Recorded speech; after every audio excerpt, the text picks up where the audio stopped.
नमस्कार दोस्तों, आप सभी का स्वागत है। राष्ट्रीय आंदोलन का एक इम्पोर्टेंट टॉपिक है इंडियन नेशनल कांग्रेस। इसी की हम बात करने वाले हैं।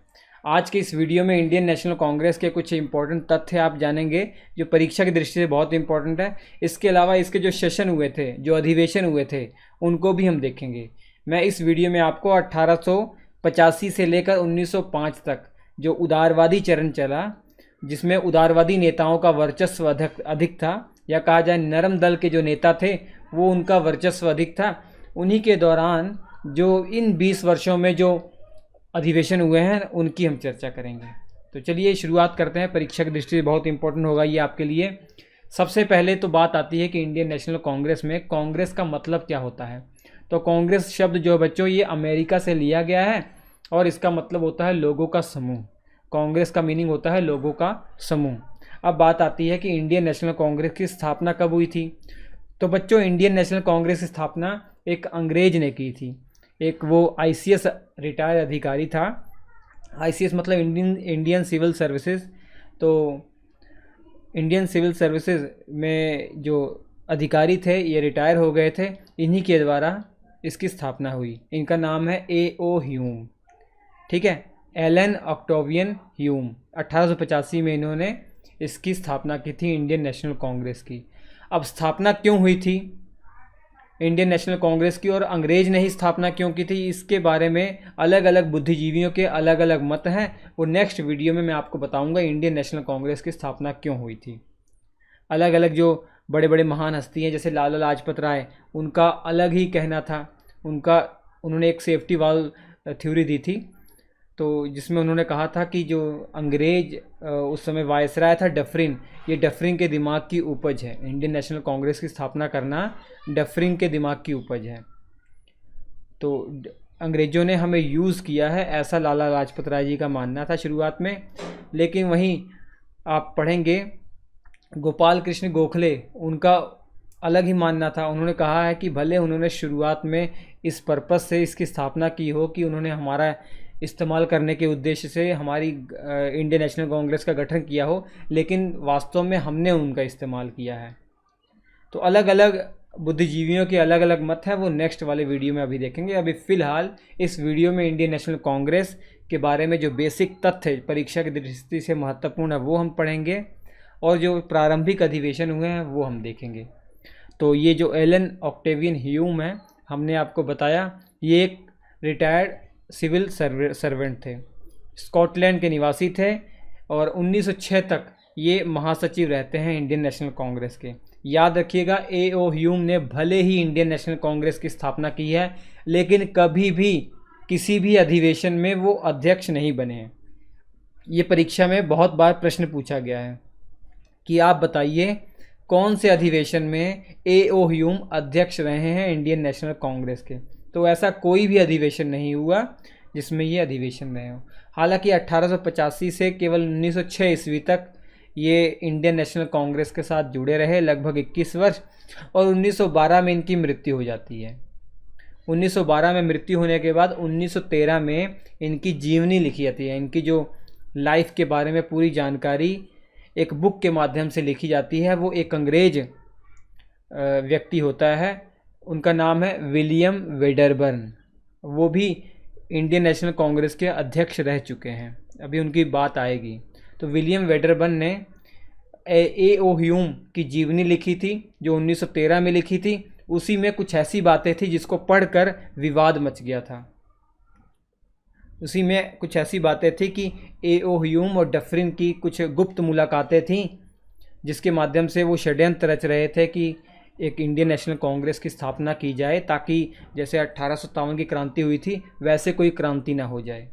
अगर ऐसा कोई क्रांति का माहौल उत्पन्न भी होगा और हमारे पास ऐसा प्लेटफॉर्म होगा कांग्रेस के जैसा, तो कांग्रेस के माध्यम से हम लोगों को मीठी गोली दे देंगे, मतलब लोगों को बहका देंगे, और वो जो प्रेशर है वो रिलीज़ हो जाएगा। जो जन आंदोलन वाला है उसको हम समाप्त कर सकते हैं इंडियन नेशनल कांग्रेस की सहायता से, तो इससे हमारी जान बच जाएगी। ऐसा मानना था लाला लाजपत राय जी का। उन्होंने सेफ्टी वाल्व सिद्धांत जो दिया था ना, वो 1913 में जो जीवनी लिखी गई थी इनकी वेडरबर्न के द्वारा, उसी को पढ़कर उन्होंने ऐसा कहा था। ठीक, वो आगे पढ़ेंगे ही, आप समझ में आएगा। और 1912 में जब इनकी मृत्यु हो जाती है तो बांकीपुर में अधिवेशन होता है 1912 में। जो आप जानते हैं कि हर वर्ष इंडियन नेशनल कांग्रेस के अधिवेशन हो रहे थे, ये ज़्यादातर दिसंबर महीने के लास्ट 28, 29, 30 तारीख के आसपास होते थे। तो और ऐसे ही बिहार के बांकीपुर में अधिवेशन हुआ जिसमें कांग्रेस के पिता घोषित किए गए A.O. ह्यूम। जब इनकी मृत्यु हो गई थी उसके बाद जो 1912 में बांकीपुर में अधिवेशन हुआ था उसमें A.O. ह्यूम को इंडियन नेशनल कांग्रेस का पिता घोषित किया गया। ये महत्वपूर्ण फैक्ट सभी मैं बता रहा हूँ। अब इंडियन नेशनल कांग्रेस की जब स्थापना हो रही थी उस समय वायसराय कौन था, ये भी महत्वपूर्ण प्रश्न है। तो लॉर्ड डफरिन उस समय वायसराय था। 1884 से 1888 तक ये वायसराय रहा बच्चों। अब जब इंडियन नेशनल कांग्रेस की स्थापना हुई थी तो शुरुआत में इसका नाम इंडियन नेशनल कांग्रेस नहीं था, भारतीय राष्ट्रीय संघ था।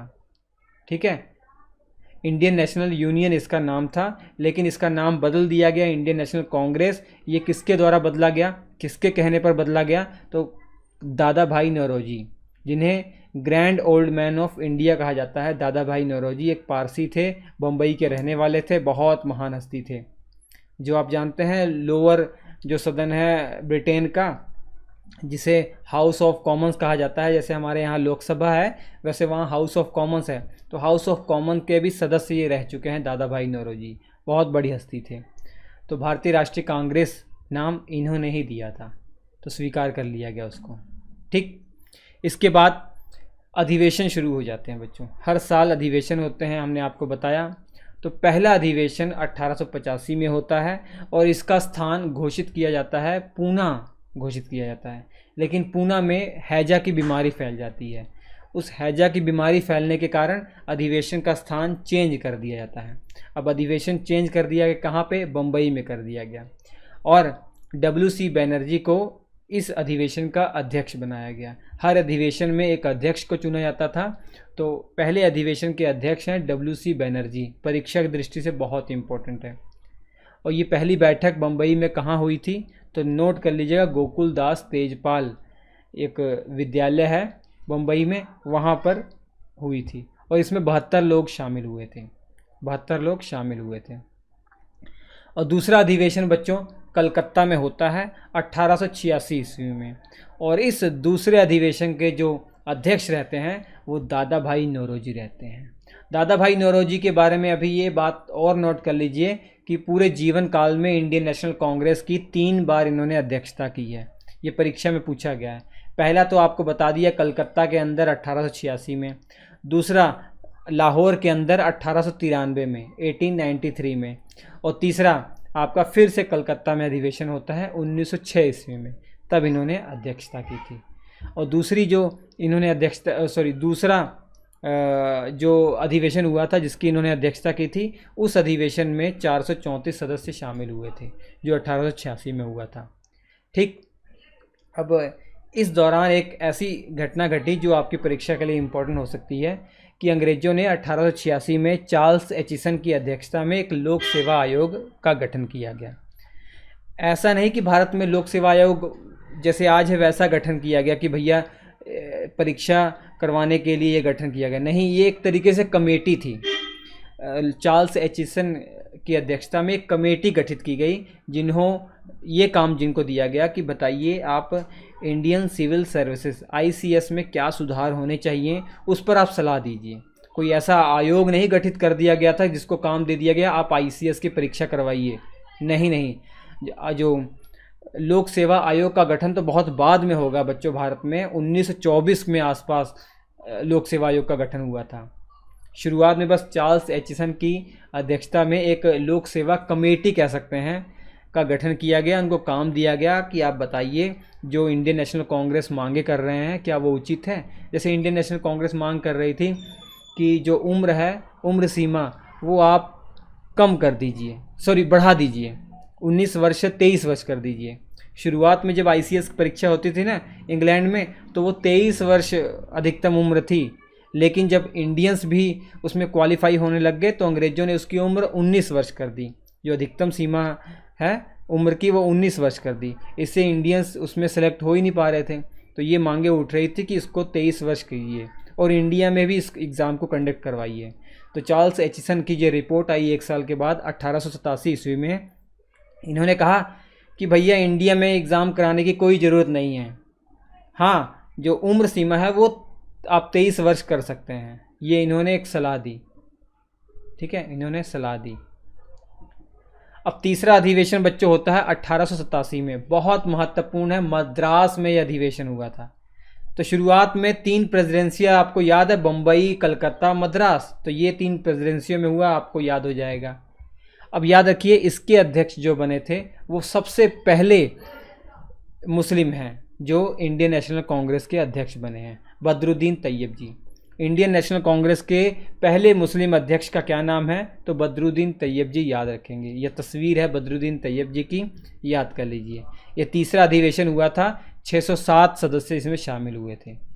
चौथा अधिवेशन होता है, और ये चौथे अधिवेशन में पहला कोई अंग्रेज जो था वो इंडियन नेशनल कांग्रेस का अध्यक्ष बना था। तो ये भी बहुत महत्वपूर्ण हो जाता है, जिसका नाम पहले इलाहाबाद था, आज का नाम प्रयागराज है। तो प्रयागराज में ये अधिवेशन हुआ था 1888 में। हालांकि शुरुआत में प्राचीन नाम प्रयाग ही था, लेकिन अकबर ने उसको चेंज कर दिया, इलाहाबाद कर दिया। लेकिन दोबारा से योगी जी ने इसका नाम प्रयागराज कर दिया। आपने प्राचीन भारत का इतिहास पढ़ा होगा, हर्षवर्धन का टाइम पढ़ा होगा, उससे पहले समुद्रगुप्त के बारे में पढ़ा होगा, तो प्रयाग का नाम आया है। प्रयाग प्रशस्ति अभिलेख तो याद होगा, जिसमें समुद्रगुप्त की प्रशंसाएं लिखी गई हैं, प्रयाग प्रशस्ति। तो आप कमेंट करके बताइए, प्रयाग प्रशस्ति किसके द्वारा स्थापित किया गया है? जो प्रयाग प्रशस्ति लिखी गई है किसके द्वारा लिखी गई है, आप बताइएगा वीडियो के डिस्क्रिप्शन में। तो जॉर्ज यूल इनका नाम है। ठीक है, इंडियन नेशनल कांग्रेस के पहले अंग्रेज अध्यक्ष बनने वाले का क्या नाम है? जॉर्ज यूल, याद कर लीजिए। प्रयागराज में अधिवेशन हुआ था। कांग्रेस के पहले विदेशी अध्यक्ष हैं, और डफरिन ने इसी अधिवेशन के दौरान कहा था कि जो कांग्रेस है ये अल्पसंख्यक लोगों को रिप्रेजेंट कर रही है। तो कांग्रेस को अल्पसंख्यक कहा था इसी अधिवेशन के अंदर। क्यों कहा था? तो शुरुआती में 1885, 86, 87 तो लगाव बना रहा डफरिन का, क्योंकि डफरिन के दिमाग में ये था कि भैया कांग्रेस की स्थापना तो हमारे द्वारा हुई है, हमारी ही हेल्प करेगा। लेकिन जब डिमांड बढ़ती जा रही थी इंडियन नेशनल कांग्रेस की, अंग्रेज़ों से डिमांड कर रहे थे कि हमारे लिए ये करो वो करो, हालांकि बहुत प्यार से करते थे क्योंकि ये उदारवादी नेता थे। 1885 से 1905 के दौरान जितने भी नेताओं का वर्चस्व ऊंचा रहा इंडियन नेशनल कांग्रेस में, वो सभी उदारवादी थे। गोपाल कृष्ण गोखले को देख लीजिए, सुरेंद्रनाथ बैनर्जी को देख लीजिए। ठीक है, जो जितने भी बड़े बड़े नेता थे वो सब उदारवादी किस्म के थे। दादा भाई नौरोजी को देख लीजिए, ठीक, और इसके अलावा बदरुद्दीन तैयब जी को देख लीजिए, सब उदारवादी नेता थे। मतलब इनका ये सोच नहीं था कि अंग्रेज़ों को यहाँ से भगा दो और हमारा राज आ जाए, ये सोच नहीं था। इनका ये सोच था कि अंग्रेज़ रूल करें, लेकिन हमारे अधिकार हैं वो हमको देते रहें, हमारा शोषण ना करें, हमारे अधिकार देते रहें। तो जो भी इनको दिक्कत होती थी, ये पत्र के माध्यम से, जो लव लेटर टाइप होता है, वो उसके माध्यम से दरख्वास्त करते थे अंग्रेज़ों से कि ये हमारी मांग पूरी कर दो। नहीं करते थे, दोबारा वो याचिका करते थे, दोबारा प्रार्थना करते थे। लेकिन ऐसा नहीं कि हड़ताल कर देते थे, पूरा धरना प्रदर्शन कर देते थे, ये नहीं करते थे। ये आगे आने वाले जो लाल बाल गोपाल जैसे नेता होंगे इंडियन नेशनल कांग्रेस में, जब इनका वर्चस्व अधिक होगा, जब उग्रवादी चरण चलेगा, मुख्य तौर पर 1905 के बाद शुरू हो जाता है, 1919 तक चलता है। तो वहाँ पर धरना प्रदर्शन होता है, वहाँ पर हड़तालें होती हैं। लेकिन ये भी आप याद रखेंगे, भले उग्रवादी नाम है लेकिन पॉजिटिव नाम है, गरम दल के थे, गरम स्वभाव के थे। ठीक है, लेकिन ये भी आप याद रखेंगे कि वो भले हड़ताल ये सब करते थे, हिंसक प्रदर्शन नहीं करते थे, अहिंसक प्रदर्शन करते थे, हिंसा नहीं करते थे। वो हिंसा करने वाले कौन थे? क्रांतिकारी लोग थे, भगत सिंह, आज़ाद, चंद्रशेखर आज़ाद, राजगुरु जैसे लोग थे, जो मरने मारने को तैयार हो जाते थे, बंदूकों से बातें करते थे, गोलियों से बातें करते थे, बंदूकों से बम से बातें करते थे। वो थे, हिंसक प्रदर्शन करते थे, हिंसक घटनाएं करते थे, उनको कोई खौफ नहीं था। देश के लिए मरने मिटने के लिए वो तैयार हो जाया करते थे। तो आते हैं अपने इस टॉपिक पर। जॉर्ज यूल, आपको पता लग गया, पहले विदेशी अध्यक्ष हैं ये। और 1888 में ये भी याद रखेंगे आप कि इंडियन नेशनल कांग्रेस ने कहा, ये प्लान बनाया कि जो ब्रिटेन के अंदर इंडियंस हैं, जो अंग्रेज हैं, उन तक हमारी बातें कैसे पहुंचेंगी, उन तक हमारी जो सिचुएशन है वो कैसे पहुंचेगी। अगर उन तक हमारी सिचुएशन पहुंच जाए तो हमारा काम हो जाएगा, हमारा जो रास्ता है आगे का वो सफल हो जाएगा। ठीक है, हमारी मांगें जल्दी पूरी होने लग जाएंगी। इसके लिए उन्होंने कमेटी ऑफ इंडिया, इंग्लैंड के अंदर कमेटी ऑफ इंडिया का गठन किया। किसकी अध्यक्षता में? विलियम डिग्बी की अध्यक्षता में। विलियम डिग्बी की अध्यक्षता में एक अलग से कमेटी का निर्माण किया गया लंदन के अंदर, कमेटी ऑफ इंडिया। इस कमेटी ऑफ इंडिया का गठन 1889 में हुआ, क्योंकि 1888 में अधिवेशन में ये घोषणा की गई कि कमेटी ऑफ इंडिया गठित की जाएगी। तो आप जानते हैं 28, 29, 30 दिसंबर को ये अधिवेशन हो ही रहा है। तो अगले साल अर्थात 1889 में ये गठित हुआ कमेटी ऑफ इंडिया। और कमेटी ऑफ इंडिया ने एक अखबार भी चलाया वहाँ पर, लोगों को जागरूक करने के उद्देश्य से, जो भारत की स्थिति है वो पहुंचाने की दृष्टि से एक इंडिया नामक अखबार भी चलाया, या इंडिया नामक पत्रिका भी चलाई। ठीक है, ये याद रखेंगे। अब 5वां अधिवेशन होता है 1889 में, ये बम्बई प्रेसिडेंसी में होता है। फिर से एक अंग्रेज अध्यक्ष बनाए जाते हैं, विलियम वेडरबर्न। ये विलियम वेडरबर्न वही है जिन्होंने 1913 ईस्वी में A.O. ह्यूम की जीवनी लिखी थी, जिसको रिलीज़ होते ही पूरा विवाद खड़ा हो गया, सेफ्टी वाल जो थ्योरी। इसके बाद 1916 में लाला लाजपत राय ने दी, तो उसके बाद तो पूरा बाउंडर ही मच गया। ठीक है, 6वां अधिवेशन 1890 ईस्वी में कलकत्ता के अंदर हुआ। दोबारा से एक मुस्लिम को अध्यक्ष बनाया जाता है, फिरोज शाह मेहता। तो इंडियन नेशनल कांग्रेस के अध्यक्ष बनने वाले दूसरे मुस्लिम कौन है? फिरोज शाह मेहता। 1890 में ये अध्यक्ष रहते हैं। इनके दौरान एक बहुत इंपॉर्टेंट चीज़ आपको याद रखनी है कि जब ये अध्यक्ष थे जिस अधिवेशन के, उस अधिवेशन में एक औरत खड़ी होकर लोगों को संबोधित करती है। वो कोई और नहीं, कादिमिनी गांगुली थी, जो भारत की पहली ग्रेजुएट महिला है, जो भारत की पहली ग्रेजुएट महिला है। बहुत इंपॉर्टेंट बात आपको ये याद रखनी है। ये तस्वीर है कादिमिनी गांगुली की, प्रथम स्नातक महिला। कौन है इंडिया की? कादिमिनी गांगुली। इन्होंने 6वें अधिवेशन 1890 में जो कलकत्ता में हुआ था, उसमें इन्होंने संबोधित किया था पूरी सभा को। अब ये भी याद रख सकते हैं क्योंकि ये बंगाली हैं, तो कलकत्ता में अधिवेशन हुआ था, इससे आप याद कर सकते हैं। 7वां अधिवेशन 1891 में हुआ था बच्चों, नागपुर में हुआ था। और नागपुर में हुआ था तो अध्यक्ष कौन है? पी आनंद चार्लू। जितने भी मैं अधिवेशन बताऊंगा, अध्यक्ष आपको बताता जा रहा हूँ, तो सब अंग्रेजों को छोड़कर सब आप समझ लीजिए कि ये नरम दल के नेता थे। तो परीक्षा में पूछा जाएगा निम्न में से नरम दल के नेता कौन नहीं थे, तो आपको ये याद होंगे, तो आप बता सकते हैं कि भैया ये नहीं थे। पी आनंद चार्लू 1891 में नागपुर अधिवेशन की अध्यक्षता करते हैं। और 8वां अधिवेशन होता है फिर से प्रयागराज में 1892 में। इसके अध्यक्ष दोबारा से WC बैनर्जी बनते हैं, जो पहले अधिवेशन के अध्यक्ष थे। इसके बाद 93 का याद नहीं रखना, 1894 में मद्रास के अंदर होता है अल्फ्रेड वेब, क्योंकि ये अंग्रेज थे, तीसरे अंग्रेज थे जो इंडियन नेशनल कांग्रेस की अध्यक्षता कर रहे हैं। तो मद्रास में अधिवेशन हुआ था 1894 में, याद रखना है। 12वां अधिवेशन 1896 में हुआ था कलकत्ता के अंदर, बहुत इंपॉर्टेंट है। इसकी अध्यक्षता रहीमतुल्लाह सयानी ने की थी। ये महत्वपूर्ण इसलिए है क्योंकि बंकिम चंद्र चटर्जी, या कहा जाए बंकिम चंद्र चट्टोपाध्याय, इन्होंने पहली बार वंदे मातरम कांग्रेस के मंच से गाया था इसी अधिवेशन में। महत्वपूर्ण है 12वां अधिवेशन 1896 में। फिर उसके बाद 17वां अधिवेशन भी आ जाता है 1901 ईस्वी में, ये कलकत्ता में होता है। इसकी अध्यक्षता करते हैं दिनशा वाचा। ये इसलिए महत्वपूर्ण है कि गांधी जी ने पहली बार किस अधिवेशन में पार्टिसिपेट किया था, हिस्सा लिया था? 1901 में अधिवेशन हुआ था कलकत्ता के अंदर। आप कंफ्यूज हो जाएंगे कि भैया गांधी जी तो 1915 में वापस आए थे। तो 1915 में वो साउथ अफ्रीका से परमानेंट वापस आए थे, यहाँ सेटल होने के लिए, यहाँ रहने के लिए आए थे। यहीं रहने के लिए आए थे, लेकिन बीच बीच में तो आते रहते थे। तो वैसे ही उस दौरान 1901 में वो इंडिया में ही आए हुए थे, तो कलकत्ता में अधिवेशन हुआ था, उसमें उन्होंने पार्टिसिपेट भी कर दिया और 1902 में वह वापस भी चले गए थे।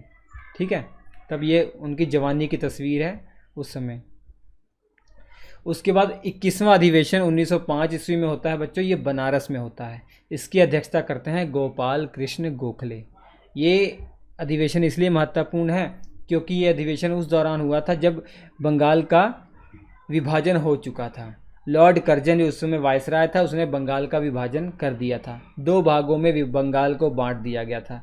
सांप्रदायिक आधार पर उसने, सांप्रदायिक आधार पर मतलब उनकी ये पॉलिसी शुरू हो गई थी कि फूट डालो और राज करो, लड़ाना शुरू कर दिया था उन्होंने।